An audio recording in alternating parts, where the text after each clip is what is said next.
actual original idea to create a memorial to homicide victims, it was at a time when a lot of homicides were happening in Boston. It really disturbed me to see this violence and this needless waste of life.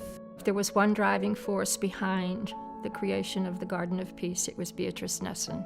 So I had read an article in the New York Times about how the Vietnam Vets Memorial had become such a healing place for so many families, and I thought, well, maybe that's one way to help the city heal. I never thought that I would have to know about victim services and memorials to homicide victims. I was a suburban working mom, but I do know.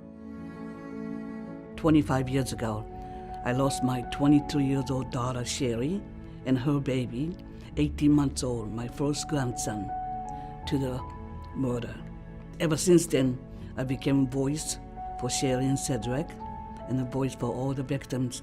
It was an uphill battle because A, we were all volunteers. B, we had no experience in doing anything like this. We were trying to use public land, and we had no funding. We procured the actual physical place to put the garden, and that was done through lobbying the legislature to include it in the development of the Saltonstall building. Obviously, the next thing was to get the money, and we created some partnerships with Mass Development, with Suffolk Construction, who were doing the redevelopment of the building. They made significant contributions. Our families made significant contributions, and we raised over $1 million to build this garden. It wasn't meant to be just like a women's movement. It turned out that most of the volunteers who worked were women, and they were mostly women whose children had been murdered. Women get things done. To me, it's a beautiful, healing, quiet, serene place. I can sit there and watch other people go by there, and people just sit there and quietly and close their eyes, and it's so beautiful to see. I think people who have a loved one's name there really feel like it's their garden and that they own it, that they own that stone. Each stone is engraved with the name of a victim. So we've filled up all the stones, and we've started engraving on the seat walls. I have 2 stones out there, but that mixed motion. But I'm proud they have a stone at the garden. So not only myself or my family, other people that walk by there will see their name, so they're not forgotten.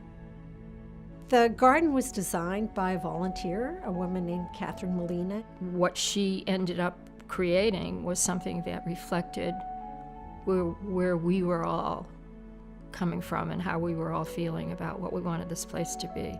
Her concept, which I think has been implemented beautifully, was the journey from grief to renewal. And when you walk in, you see how she represented the journey through a dry riverbed. In the center of that is a black demi-orb, which represents the grief that people suffer when they are faced with homicide. So the idea was the dry riverbed, which ends in hope and renewal, with Judy Kensley McKee's sculpture of the 3 ibises taking off. The McKee's only son, Jesse, was murdered, and so this was a catharsis for her. I visit there whenever I'm in Boston.